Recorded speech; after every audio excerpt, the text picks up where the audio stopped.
I told my boyfriend I still loved my ex, but instead of understanding me, he canceled my credit cards, cut off my bills, and gave me 30 days to leave. How could he be so cruel when I was honest?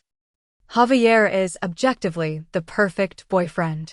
He is the kind of man you introduce to your parents, and they breathe a sigh of relief. He is stable, he is kind, and above all, he is generous. When we started dating a year ago, my life was a chaos. I lived in a tiny apartment, always juggling bills, with end-of-the-month anxiety as a constant companion. He changed all that. He did not do it ostentatiously, but gradually, like a rising tide. First, he started insisting on always paying for dinner. Then, when my car broke down, he simply took it to the shop and paid for the repair without me asking. One day, he saw my apartment and said, "Valeria, you cannot live here." And the following week, he had found a beautiful place for me, much closer to my work, and offered to cover the difference in rent. It was his way of saying I love you not with words, but with acts of service, with security. He gave me a supplementary credit card from his account for emergencies, although it soon became my card for the supermarket, for gas, for that jacket that I loved. Every time I tried to object, he would smile at me and say, "Let me take care of you. I deserve it." And little by little I began to believe him. I deserved that calm, that absence of worries. Our life together was a haven of peace. The weekends were quiet, we watched series, we cooked together. He was my safe harbor. But sometimes, in the silence of the night, while he slept beside me, a disturbing thought would creep into my mind. I felt cared for, protected, but I did not feel that spark, that fire that consumes you from within. Javier's love was like a warm blanket in winter, comfortable and safe. But I, in the depths of my soul, sometimes missed the summer, the scorching heat of a wilder, more unpredictable love. And that love had a name, Diego. Diego and I had one of those relationships that burn. It was intense, passionate, and completely destructive. We broke up almost 2 years ago in the midst of a storm of screams and slamming doors. It was unsustainable, but the memory of that intensity, of feeling so alive, never completely left me. After the breakup, we did not speak again. I deleted his number, I blocked him everywhere. It was an act of self-preservation. I needed the calm that Javier offered me to heal the wounds that Diego had left. And for a long time it worked. Javier's stability was the perfect balm, but a few months ago the ghost of Diego reappeared. It started with a dream, then a fleeting memory upon hearing a song on the radio. Small cracks began to form in the fortress of peace I had built with Javier. I started to compare. I compared Javier's quiet laughter with Diego's thunderous roars of laughter. I compared our series nights on the couch with the sleepless nights I spent with Diego, talking about philosophy until dawn. The real temptation came in the form of a friend request on a social network I barely used. It was him, Diego. My heart skipped a beat. I knew I should not accept. I knew it was opening a door I had closed with great effort, but I did it.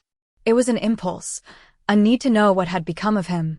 A few days later he wrote me a simple, "Hello, Valeria, how are you?" And that question unleashed a torrent.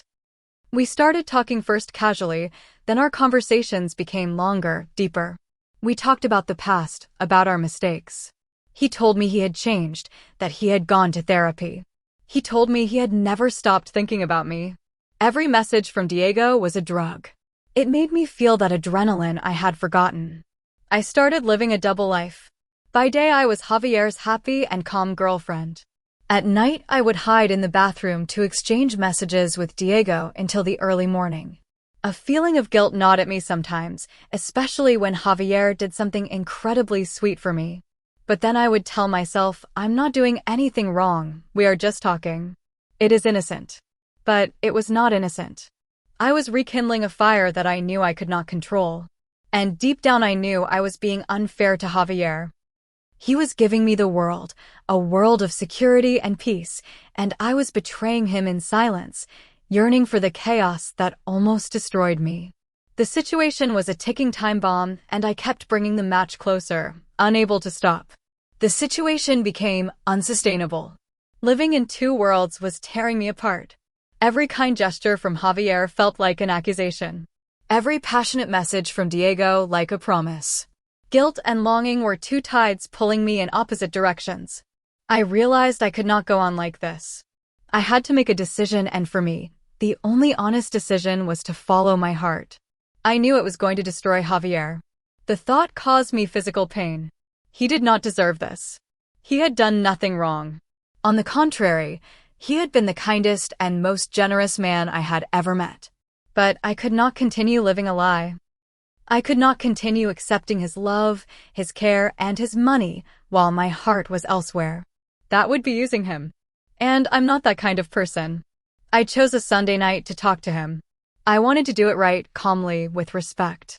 We sat on the couch, the same couch where we had watched hundreds of movies. He was smiling at me, oblivious to the storm I was about to unleash. Javier, I began with a trembling voice, there is something I have to tell you. And I told him everything. I told him about Diego, about our history, about how he had come back into my life. I told him that although I valued and was grateful for everything he had done for me, my feelings for Diego were too strong to ignore. I told him, I love you, Javier, but I'm not in love with you. I'm in love with him. I think I always have been. The expression on his face is something I will never forget. The smile faded, replaced by a confusion that slowly turned into a deep, silent pain. He did not scream, he did not insult me, he just stared at me as if trying to process my words. And then I did what I thought was the bravest and most honest thing I could do. I asked for his understanding. I told him, I know this is horrible, but I ask you to understand that I cannot control my heart. This is the most sincere I have ever been with you. I'm giving you the truth, however painful it may be, because I respect you. He did not say anything for a long time, just stared at a fixed point on the wall. I hoped that, despite his pain, he would see my honesty, that he would understand that this was an act of respect towards him so as not to continue deceiving him. I hoped that, as the mature and understanding man he had always been, he would accept my decision, even if it hurt him. I believed that our bond was strong enough to withstand even a breakup like this, that we could end things in a civilized way with the affection we had had for each other. I was brutally honest. It was the least I could do for him. After a silence that seemed to last an eternity, Javier finally spoke. His voice was unrecognizable, flat, and devoid of any emotion. I understand, he said, just that word. He got up from the sofa, went to his study, and came back with his wallet. He took out the supplementary credit card, the one I used for everything, and put it on the coffee table. You are not going to need this anymore, he said without looking at me. I was frozen. What do you mean? I asked with a bad feeling. I mean, I'm going to cancel it tomorrow morning, and I will also talk to the owner of your apartment. The rental contract is in my name. You have 30 days to find another place. I will also stop paying the rest of your bills. Since we are not together, it makes no sense for me to keep doing it. He said it all with the same calmness with which one orders a coffee, as if he were reading a to-do list. I looked at him astonished, searching for any trace of the man who had told me, let me take care of you. There was nothing. Javier, are you serious? I said to him, feeling panic begin to choke me. We broke up 5 minutes ago, and you are already cutting me off from everything. I thought you would understand me. I'm being completely honest with you. I'm opening my heart to you, and you respond with a financial attack. He finally looked at me, and his eyes were as cold as ice. Valeria, you told me you were in love with another man, a man with whom you have been emotionally cheating on me. There is nothing to understand. You have made your decision. I'm making mine. My finances are my decision. But you cannot do this to me, I snapped, getting to my feet. My voice began to rise. I depend on your help. You know that. You made me depend on you. You told me you would take care of me. This is not fair. It is a tantrum. It is revenge because I have hurt you. It is not revenge, Valeria, he replied with that exasperating calm. It is a consequence, the consequence of your decision. I'm not going to continue financing the life of a woman who is in love with another man, and even less so the man who almost destroyed you. That is not taking care of you, that is being an idiot. I was speechless. He was calling me a liar, manipulative, everything. just because I had had the courage to be honest about my feelings. Instead of showing a minimum of empathy for the difficult situation I was in, instead of recognizing the bond we had built, his only reaction was to punish me, to cut off my livelihood, to hurt me, to make me pay for my honesty. The good and generous man had disappeared, revealing a petty and vengeful person who used money as a weapon. All his care was not love, it was control. And the moment he lost that control, he took everything away from me. Javier left that same night and kept his word. The next day I tried to use the card at the supermarket and it was declined. The humiliation was incredible. I received an email from the owner of my apartment informing me that the contract would not be renewed. The direct debits for my bills began to be returned. In less than 24 hours, Javier had systematically dismantled the safe and stable life that he himself had built for me. I have had to go back to my old apartment, the one he despised. It is a constant reminder of what I have lost. I have called Diego, of course. I have told him everything. He has been incredibly understanding. He told me that Javier is a controlling monster, that what he has done is financial abuse. But Diego is not in a position to help me right now. He is between projects. So for now, the burden falls entirely on me. I'm back at square one, distressed about bills, eating cheap pasta, with anxiety as my constant shadow. But now it is worse because I know what it is like not to have to worry. Javier gave me a taste of paradise and then threw me back into hell just to punish me. People do not see it that way. My friends, even some of his, look at me with pity, but also with a kind of judgment, as if I were to blame. They tell me, "What did you expect, Valeria? You left him for another man." But they do not understand the depth of Javier's betrayal. His generosity was not a gift, it was a loan with sky-high emotional interest rates. He took care of me, yes, but in exchange for my total devotion. The moment my heart strayed, the moment I showed that I was a human being with complex feelings and not an object he owned, he withdrew his love in the most brutal way possible. He used my dependence, a dependence that he himself fostered, as a weapon to hurt me. I was honest with him. I could have lied to him. I could have continued to live comfortably while having an emotional affair behind his back. But my conscience would not allow it. I chose the difficult path, the path of truth, because I respected him. And my reward was to be treated like an enemy, to be stripped of everything. He did not leave me for my emotional infidelity. He left me because he could no longer control me. His love was conditional on my obedience. And now, as I struggle to stay afloat, he is probably looking for his next victim, another woman he can take care of, until she too shows a glimpse of independence. I did not break up with a good man. I escaped from a petty controller who disguises his need for power with generosity. Popular comments from Reddit.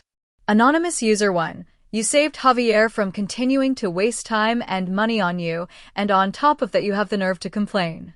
He is not punishing you, he has simply stopped paying for a service he no longer receives. Your company and fidelity is a transaction. The transaction is over. Anonymous User 2. I'm not that kind of person, you say after describing how you allowed your boyfriend to pay all your bills while you fell in love again with your ex. You are exactly that kind of person. Javier is not vengeful, he is smart. He has cut his losses. Original poster, transaction, fidelity. They use such cold language. This was a relationship, not a business contract. His help was part of our bond. Withdrawing it so abruptly and cruelly is an act of emotional violence. He wanted to see me suffer and he succeeded. That is not being smart, it is being a sadist. Anonymous User 3. The most incredible thing of all is that you really believe you deserved his understanding. You told him to his face that you loved another man and you expected him to say, "Oh, okay, I understand. I will keep paying your rent while you sort things out with him." The level of delusion is astonishing. Javier is the true hero of this story. Original poster, hero? A man who uses money to control and punish a woman is a hero to you all. That says it all. I expected a minimum of human decency, a civilized ending. Instead, I got a financial execution. He did not leave me, he destroyed me, and all for telling the truth. Clearly, honesty is useless in this world. Update 1. A month has passed, 30 days of a brutal reality. I have gotten a second job as a waitress on weekends to be able to pay the rent for this hovel. I'm exhausted all the time. Sometimes between orders I lean against the kitchen wall and close my eyes, and for a second I remember the calm of my life with Javier. It is like remembering a dream. Diego has been an incredible emotional support. We talk on the phone almost every night. He tells me to be strong, that this is just a test, that what Javier did to me is unforgivable. Hearing his voice is the only thing that keeps me afloat, but the reality is that emotional support does not pay the bills. When I asked him if he could help me with some money, just until I stabilized, he became very uncomfortable. He said his situation was complicated, that he was about to close a big project, but that he had not been paid yet. I understand, of course, but a small part of me felt disappointed. The worst happened last week. I received a notification from a collection agency. Apparently, there was a bill from a designer furniture store, furniture that Javier and I bought together for my apartment, but which, of course, was paid with the card he gave me. Since it was a supplementary card, the main debt was his, but my name was associated with the purchase. He simply stopped paying it without even notifying me, knowing perfectly well that he would ruin my already battered credit history. This is no longer a consequence. This is a direct and calculated attack. It was not enough for him to cut off my livelihood. Now he is actively trying to destroy my financial future. It is a scorched earth policy. He wants to make sure that I cannot recover, that I pay the highest possible price for my betrayal. I called Javier for the first time in a month. I needed him to understand, to see the line he was crossing. It went straight to voicemail. I left him a message trying to stay calm, explaining about the bill, asking him to please pay it, that it was his debt. He did not respond. An hour later, I received a short, cold, corporate text message. You made the purchase, Valeria. I gave you the means, but the decision was yours. I suggest you negotiate a payment plan with the agency. Do not contact me again. I stared at the message, trembling with rage. The audacity, the cruelty. He took me to that store. He encouraged me to choose whatever I wanted, and now he washes his hands of it, leaving me with a debt I will never be able to pay. This confirms everything I thought. Javier was never generous. He was building a golden cage around me. Every gift, every paid bill was not an act of love. It was another bar in my prison. He did not want me. He wanted to possess me. And when I decided to be free, he was not content with opening the door. He decided to set fire to the cage with me inside. People judged me for being honest with him, but now I see that my only option was honesty. It was the only way to see the monster hiding behind the perfect man. Popular comments from Reddit. Anonymous user 1. Wait, Diego, the great love of your life for whom you left everything cannot help you with money. Wow, what a surprise. It seems you longed for the chaos of your ex and now you have it. Unpaid bills and all. Anonymous user 2. Javier is treating you exactly as you treated him, like a finished business transaction. You bought designer furniture with his money, you broke up with him. Now you face the consequences of those purchases. It is called responsibility. Look it up in the dictionary. Original poster. Responsibility. He is the one who earns a six-figure salary, and I'm the one who has to pay for the furniture he wanted for his trophy girlfriend. Where's the logic in that? This is not responsibility, it is an abuse of power. He is using his financial advantage to crush me. Anonymous user 3. Every time I read an update from you, Javier seems smarter to me. He stopped paying a debt from a finished relationship. What was he supposed to do? Keep paying for the luxuries of the woman who left him for another man. You are living on a different planet than the rest of us. Original poster. They were not luxuries, they were part of the life he built for me. You cannot give someone a lifestyle and then rip it away as a punishment. That is cruel. He knew I could not afford that furniture. He incited me to buy it. It was a trap and I just realized it. Final update. 6 months have passed. 6 months of an exhausting struggle that has left me unrecognizable. My second job has become a constant. I barely have time for anything other than working and sleeping. I have lost weight. I have permanent dark circles under my eyes. Life is a conveyor belt of bills and double shifts. Diego and I are no longer together. Our relationship, which seemed so epic and passionate through a phone screen, did not survive contact with harsh reality. His promises of big projects never materialized. My financial problems, my constant fatigue became a burden for him. The late-night conversations full of philosophy were replaced by arguments about money. One night, after I asked him for the umpteenth time if he could help me with the rent, he simply said, "Valeria, I cannot handle this. I cannot be the savior you need." And so the great love of my life vanished, leaving me completely alone. The irony is so bitter I could almost choke on it. The catalyst event happened last week. It was my birthday. No one remembered, except my mother. I was coming home after a 16-hour shift, exhausted to the bone. While I was waiting for the bus in the rain, I saw a car pass by that I recognized. It was Javier's car. It was not going fast. It stopped at the traffic light right in front of my stop, and I could see him clearly. He was not alone. Next to him, in the passenger seat, was a woman. I could not see her face clearly, but I saw her silhouette. I saw how she laughed at something he said. I saw how he smiled back at her. A relaxed, genuine smile, the same smile he used to give me at the beginning. And then I saw something else. On the dashboard of the car there was a small vase with a fresh flower. A stupid, cheesy detail that I always told him I would love. I mentioned to him once a long time ago that I had seen something like that in a movie and that I thought it was the most romantic gesture in the world. He laughed and said it was impractical, but there it was. With her. The light turned green and the car disappeared. And I stood there at the bus stop while the rain mixed with the tears I could not hold back. I understood everything in that instant. It was not about control. It was not about revenge. It was much simpler and much crueler. He simply did not love me enough. All his generosity, all his care was not a trap, it was an audition. He was trying to buy a love that I could not give him. He was investing in a project that did not work out, and when I ended the contract with my honesty, he simply withdrew his investment and went to look for a new and more promising project. The flower on the dashboard was not for her.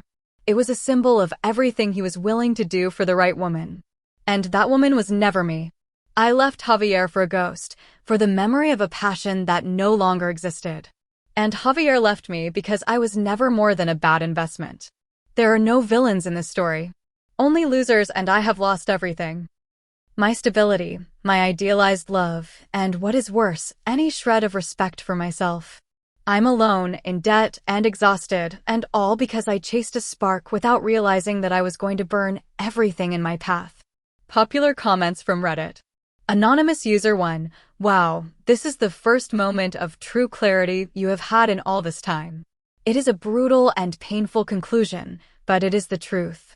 Sometimes things just do not work out. Anonymous User 2, the collapse of your relationship with Diego was inevitable. The love they had was based on drama and nostalgia. It could not survive the problems of the real world. I'm saddened to read your ending. Original poster, you have been through a lot, but it seems you have finally stopped blaming Javier for everything. Anonymous User 3, that detail of the flower is absolutely heartbreaking. It shows that he is capable of making those small romantic gestures, but only for someone he feels deserves it or who inspires him. This is not the victory you wanted, but it is a form of closure. Now you can start rebuilding your life based on reality, not illusions.